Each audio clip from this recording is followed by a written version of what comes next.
known and recognized. I couldn't read Lord of the Rings before because I didn't understand that. It was only after my third reading that I got, that's what he's trying to do. But in terms of cinema, he certainly didn't believe.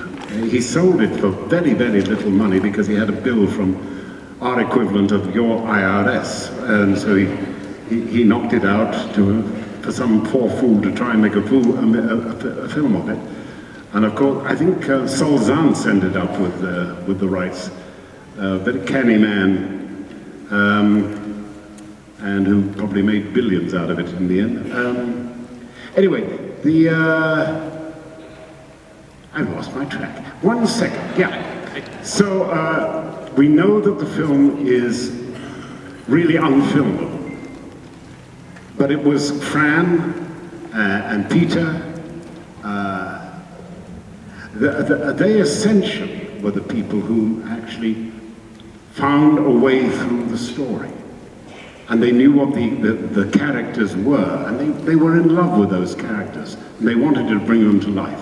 But it is an act of creative genius to produce those scripts. I knew when I got off at the part, I thought, oh gosh, this is never going to happen. Okay, well, take the damn job. I spend a month in New Zealand and no one will know anyway. And then they offered me Gimli. What, with all that prosthetic makeup? Oh, don't worry, John, said my then manager. They say they can get it done in an hour. I said, you're lying to me and you had no idea.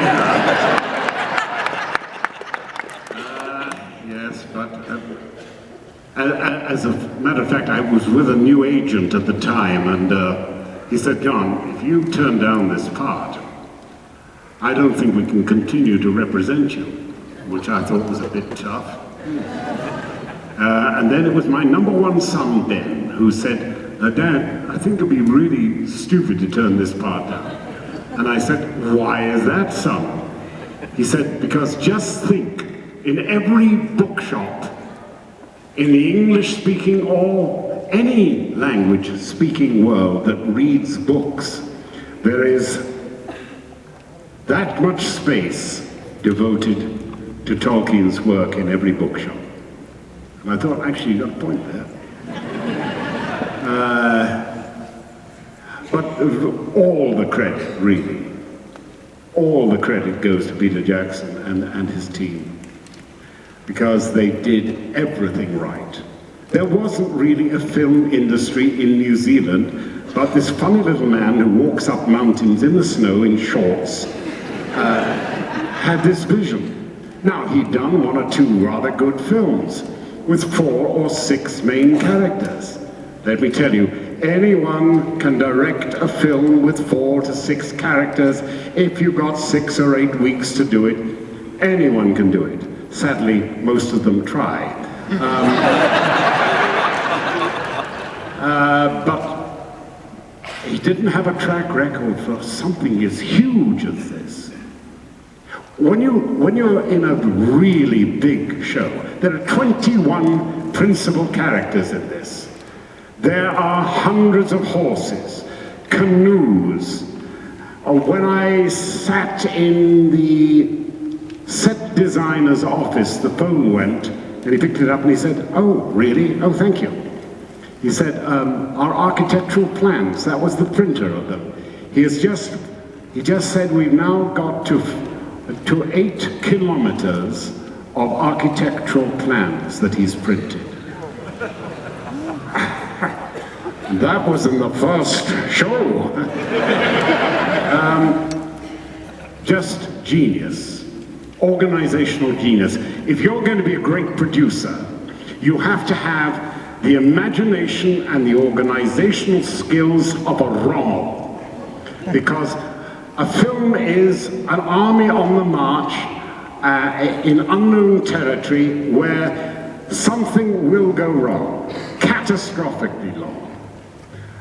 When we did Shōgun in Japan, there's a new Shōgun out, as you guys know. We were meant to spend 3 weeks in Tokyo in the tanks shooting the sea sequences. We spent 8 weeks in there. This means that at least in those days, at least $1 million, $1.5 million, $2 million was already at risk down the tubes. They actually sent somebody out from I think it was MGM in those days, with authority to cut 1 hour out of the show. Actually, it's another story and I won't go there, but we got it back. So when we got to Queenstown, we moved the entire unit, all the principals, the fellowship, 200 horses, extras, stuntmen, and in South Island in those days, there was no real tourism industry, so they'd really had to phone people up and say, will you take a few people working on the crew and stay there and stay there? The actors are going to be in the hotel. Right, so we get to Queenstown. So there is the center of Queenstown, right? And here is the production office, 3 kilometers, okay? The snag is the rain, and then more rain. So the entire mountainside here collapses over the road, takes out 11 houses, and now, just for the actors to get to the production office, is 19 kilometers of one-way track. That was the day the famous call sheet went out saying, there will be no filming tomorrow because the lake is underwater.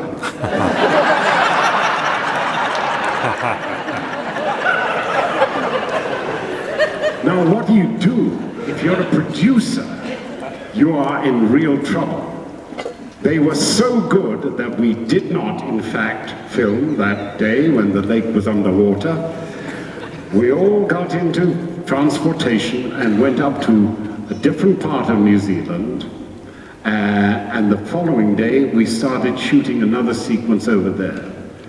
Let me tell you, on a scale like that, if your producers can't deliver the goods, then you dig a hole. And when you've got an 18-month shoot over basically 3 years, you know, once you get behind, you never get ahead again.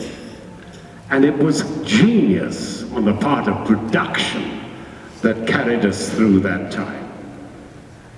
It is the most remarkable film I've ever worked on, and I think it will be one of the great and abiding trilogies of all time. Thank you.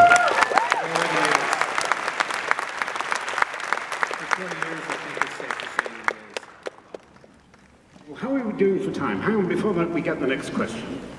15, 14, 13, it's going down. We've only got to put up with you for another 15 minutes.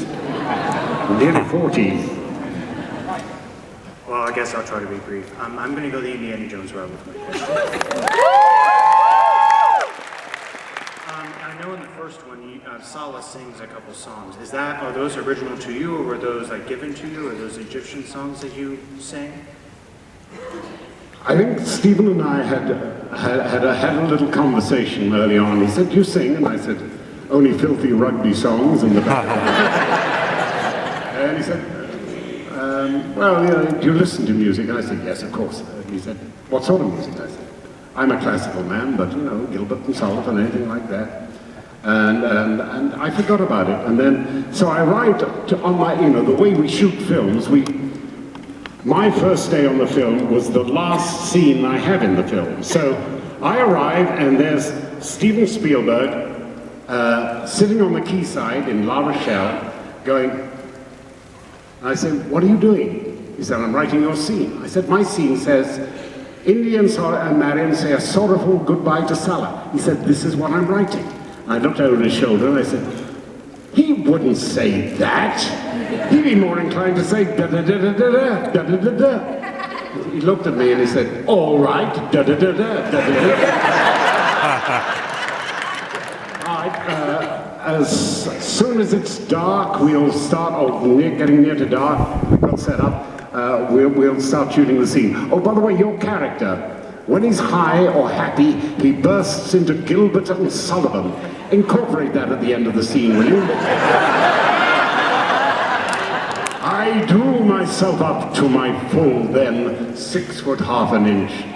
And I started to say, Mr. Spielberg, I am a classical actor. I need weeks and weeks to prepare.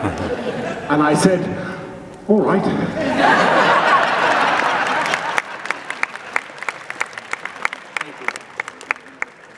Right, we're down to 12 minutes. From Lord of the Rings, what is your favorite line and why? What is my favorite line? Oh, there were so many of them. I mean, one of my favorite moments doesn't have a line in it. Well, it does, actually. It is...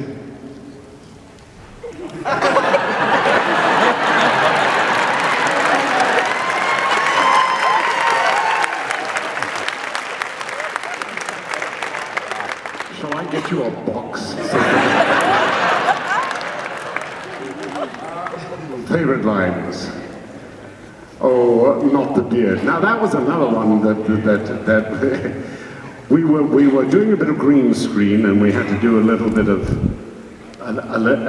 jumping and things like that. And we were on platforms, and I was doing the jump, and I was acting. I wasn't really falling off the damn thing, but my acting must have been so convincing that my dear friend Legolas actually thought I was falling. So he grabbed me by the beard. And I grabbed his arm and said, not the beard!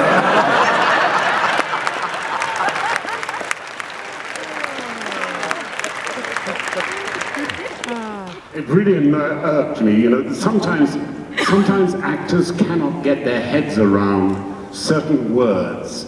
And I had a thing, ish kakwi aidurugnu.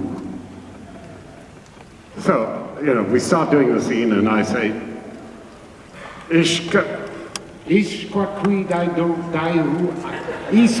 kakwi aidurugnu, said somebody.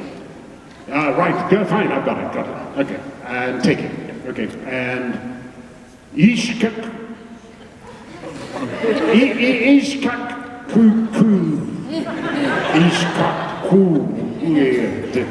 And they're all now saying it, you know, and I say, shut up, for God's sake.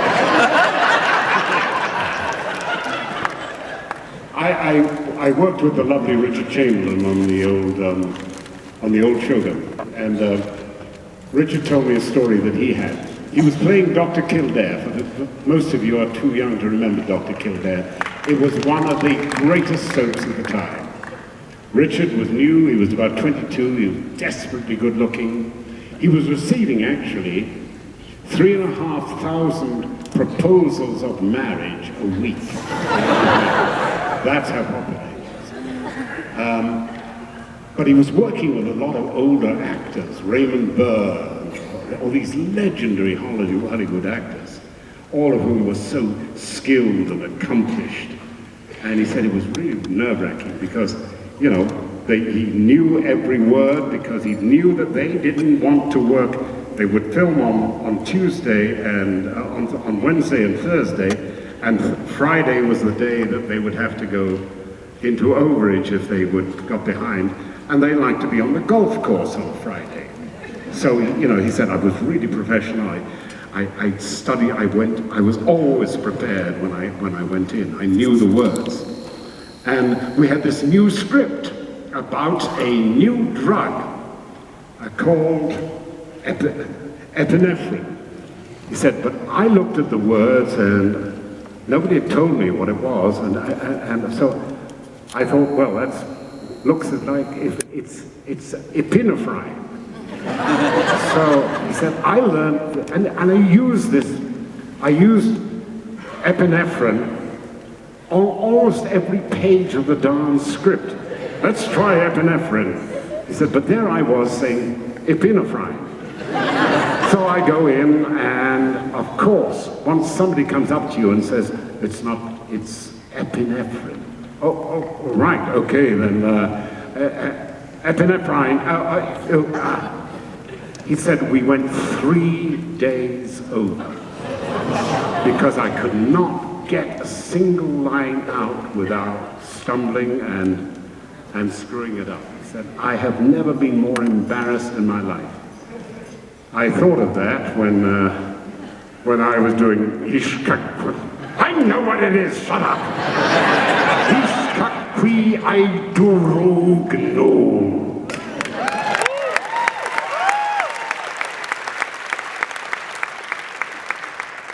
Hi, I'm Allie.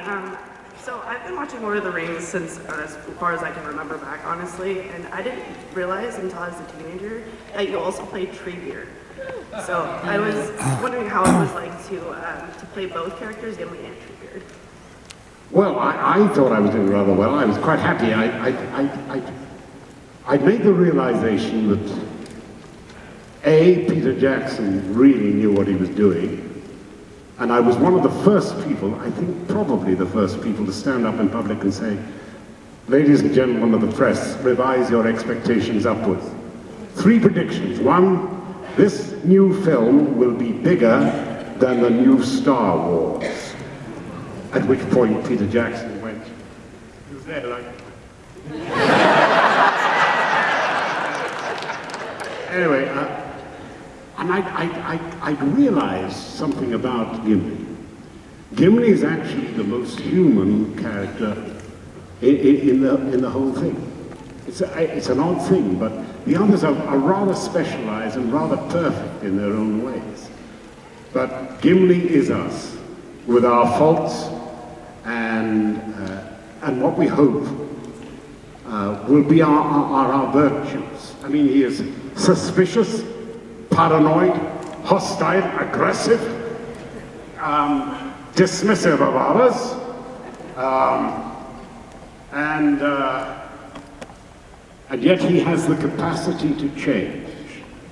And that, I think, we latch on to more than anything else, because we see our own bad habits, our own bad behavior, and yet we still aspire to become better. And I think, in a way, Gimli does. The rest are pretty perfect anyway. They are what they are. But it's a bit of a struggle for a wee dwarf. So I was quite happy with doing Gimli. And then Peter said, would you like to do the voice of Treebeard? And I thought, ooh, more money. Yes!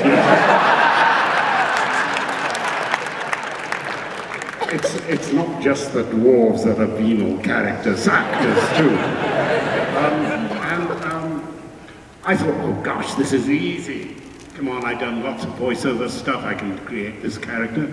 And then I read it again, and thought, how the hell does a walking, talking tree with no lungs, how does he sound?